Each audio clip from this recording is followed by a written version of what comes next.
Welcome to Story Mode On, where ordinary days crack open and what's underneath doesn't let go. Settle in. This one's called The Guest Room.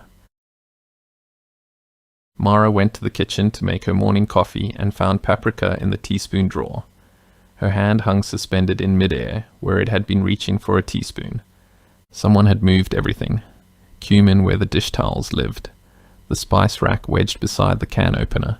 Index cards in her mother's handwriting labelled each drawer, neat and cheerful, as if the house had been waiting for someone to correct it. Diane looked up from the table with steam rising from her own mug. I hope that's all right. I couldn't find anything yesterday. You know how Dad let things drift. Mara grabbed a teaspoon and closed the drawer. It's fine. It wasn't fine. 6 weeks after the funeral, the kitchen no longer knew her weight on the floorboards. That was the first wrong thing. It would not be the last. Diane had arrived the day after they buried their father with a suitcase and a sentence everyone seemed to have memorized. Just until the estate settles. Mara had said yes, because the house was too large for one person, because Diane filed forms without flinching, because refusing her sister at the graveside felt like burying something else alongside him. The guest room still had their grandmother's quilt on the bed. Diane's laptop, shoe rack, and manila folders had moved in like tenants, who had read the lease and found no end date. Before lunch, Mara went to the back porch for the cardboard box she had tied with twine from the junk drawer. Letters their father never sorted. Photographs with no names on the back. She had told herself she would open it, when she could breathe, without counting how many rooms were empty. The porch was bare. "Diane," she called. "Where's the box?" Her sister appeared in the doorway, drying her hands on a towel. "Oh, that. It was damp out there. I didn't want mold on anything we might want to keep." I wanted to keep it. A small pause. Diane's face arranged itself into concern, the kind that arrived faster than thought. "Mara, they're just papers. We'll find the important ones when we do the study. You don't need more clutter while you're grieving." Mara felt cold spread behind her ribs. Not anger. Not yet. The older reflex first. Check yourself, the way you check a stove you might have left on. "Okay," she said. Diane touched her arm. "You're doing so well. I know this is hard." The first week had felt like relief. Diane made the soup their father used to like on rainy Thursdays. She called the lawyer and spoke in a voice Mara had never heard her use at home, firm and unhurried. She met the neighbor who brought casseroles and thanked her with exactly the right warmth, the way Mara could not manage without her face doing something she couldn't control. At night, Mara stood in the hallway with a glass of water and heard Diane on the phone in the guest room, voice low and efficient. Names, dates, the sound of someone keeping the world in order while Mara tried to remember whether she had eaten. She was 27. The house was hers on paper. Paper had never been the hard part. Ellen came on a Saturday with wine and no casserole. They sat on the back steps the way they had at 17, knees pulled up, the garden gone to seed because Mara had not been able to lift the shears without her arms feeling borrowed. "You look tired," Ellen said. "I'm fine. Diane's been amazing, actually." Ellen watched a crow land on the fence. "Good." She let the words sit without a second sentence. That was Ellen. She had always known when not to finish a thought out loud. Diane came out with 3 glasses instead of 2. "I hope I'm not interrupting." She was sunny, attentive, asking Ellen about her job as if 2 years of silence had been a scheduling conflict. Mara felt proud of her sister without meaning to. For an hour the afternoon felt ordinary, grief sitting beside them instead of driving. After Ellen left, Diane washed the glasses. "She's sweet.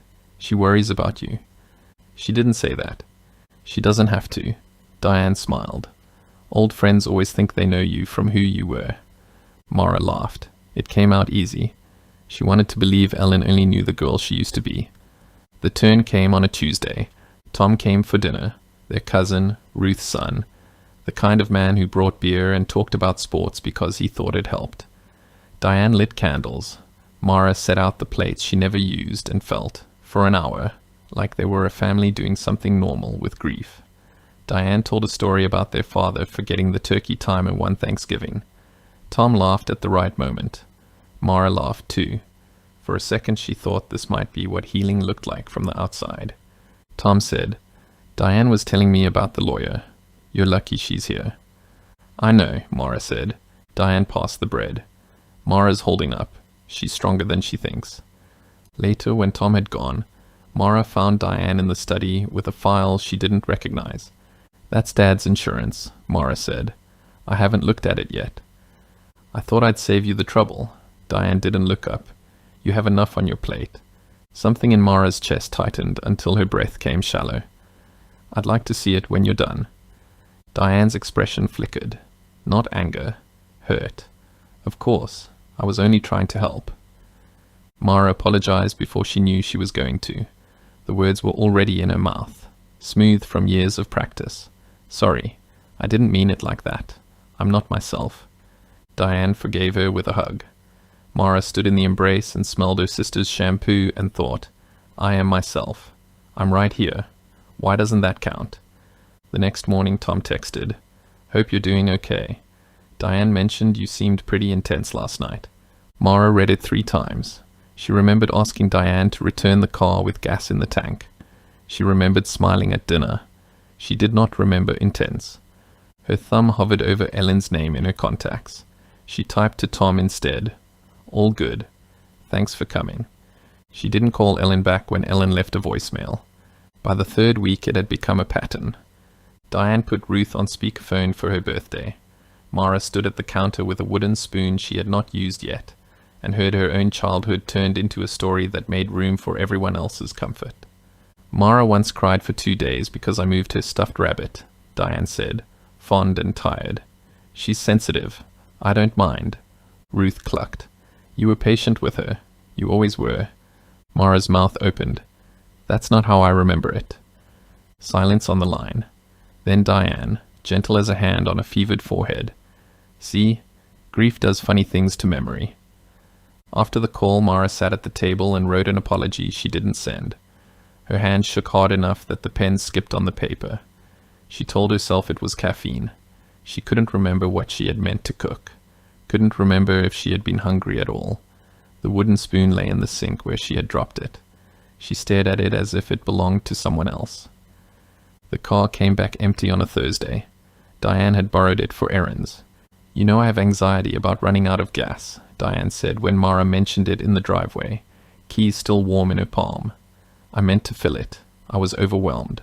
Her eyes filled. "Not performance." Mara couldn't call it performance without feeling cruel. "I feel like I can't do anything right in this house." Mara filled the tank herself. She didn't mention it again. She stopped inviting Ellen over. She stopped correcting stories. When Diane rearranged the hall closet, Mara said thank you. When Diane suggested selling the old sedan because it was one more thing to manage, Mara heard herself say she'd think about it, and hated the gratitude in her own voice, as if she needed permission to think. Diane never raised her voice. She revised, she reframed, she managed the audience. Sunday arrived with a table set for 4. Ruth came first with a fruit tart, and the worried mouth Mara had known her whole life. Tom followed with the same beer, and the same phrase Diane had used on the phone. "We're all just concerned." The dining room smelled like coffee and Ruth's perfume, something floral their father had always said was too strong. Mara had not set the table. Diane had. Mara stood in the doorway and counted the chairs. "What's this?" Diane put a hand on her shoulder. "We love you. We wanted to talk while things are calm." "I'm calm." "That's good." Ruth reached for Mara's fingers. Her grip was warm and frightened. "We think Diane can handle the paperwork for a while. Just while you rest." Tom nodded. "Nobody's saying you can't manage. We're saying you don't have to." The papers were on the sideboard. Mara had not seen them before. Limited power of attorney. A draft listing agreement for the house. Diane's name beside hers, in a column labeled temporary manager. The paper was warm from the printer. Someone had made these this morning, in her house, while she was in the shower. Her throat closed. The muscles simply would not let air through the way she wanted. Her vision narrowed to the pen lying beside the signature line. "I'm not selling," she said. The words scraped out. "We're not selling," Diane said. "We're organizing. You haven't been sleeping. You cried over a spice rack." I didn't cry over a spice rack. You've been under so much stress. Diane's voice softened. Remember the letters? You got upset about a box of damp paper. That's not like you. Mara looked at Ruth. Ruth looked back with real tears. Real fear. Nobody in the room thought they were doing harm. That was the worst part. Tom said, "We all talked. We think this is sensible." The word landed like a door closing. Diane cried once, quietly, into a napkin. The room tilted toward her the way rooms always had. Mara felt herself become the difficult one again. The girl who cried over a rabbit. The sister who raised her voice about gas in a car and became intense in the retelling. Ruth said, "No one wants to upset you." Mara picked up the pen. The nib touched the line where her name waited. Her hand knew the motion before her mind caught up. Agreement was how you got the room back. Agreement was how love had worked in this family, when love was thin and everyone was tired. Sign it and they would stop looking at her that way. Sign it and Diane would stop hurting. Sign it and she could sleep. Her body wanted to sign. Her body had been trained for this. The phone buzzed in her pocket. She didn't plan to look. She looked anyway. Ellen's message read, "Are you okay to talk?" Not a speech, not a rescue. A question with a door in it. Mara set the pen down. The click of it on the wood sounded like something breaking in another room. "I didn't agree to this meeting," she said. Her voice sounded strange to her, clearer than she expected. "And Diane threw away Dad's letters without asking me." Diane's head came up. "They were molding." "You didn't ask. I was protecting you. You were deciding for me." Ruth inhaled. Tom shifted in his chair. Diane's face reassembled. Concern and patience. The public version of a sister who only ever tried to help. "Mara," Diane said softly, "everyone here loves you." "I know," Mara stood. Her legs held. "I need you to find somewhere else to stay." No one moved at first. Ruth's hand stayed on the tablecloth. Tom looked at his beer as if it had asked him a question. Diane was the first to speak, still gentle, still reasonable, as if Mara had said something that needed translating. The silence that followed was not relief. It was the cost beginning. Diane left on a Wednesday with 2 suitcases and the same phrase she had arrived with, turned inside out. "Just until I find a place." She hugged Mara at the door and whispered that she hoped she'd get the help she needed. Ruth called twice and left voicemails Mara listened to and did not return. Tom sent a thumbs-up emoji to a message Mara never sent. The house was loud with quiet. Mara put the spice rack back where her father had kept it. She opened the drawer for teaspoons and counted them, one by one, for no reason except that she could. In the study she found 3 photographs that must have fallen from the missing box.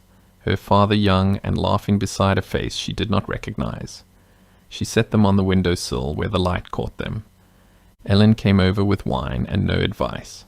They sat on the back steps. The garden was still untended. "You don't have to explain," Ellen said. Mara looked at her hands. "I almost signed." "I know. You don't know." "I know what almost feels like." Ellen bumped her shoulder. "You didn't. Mara didn't win the family back. Ruth would not call her the reasonable one. Tom would not apologize. Diane would tell the story of this Sunday at other tables. Mara the one who couldn't accept help.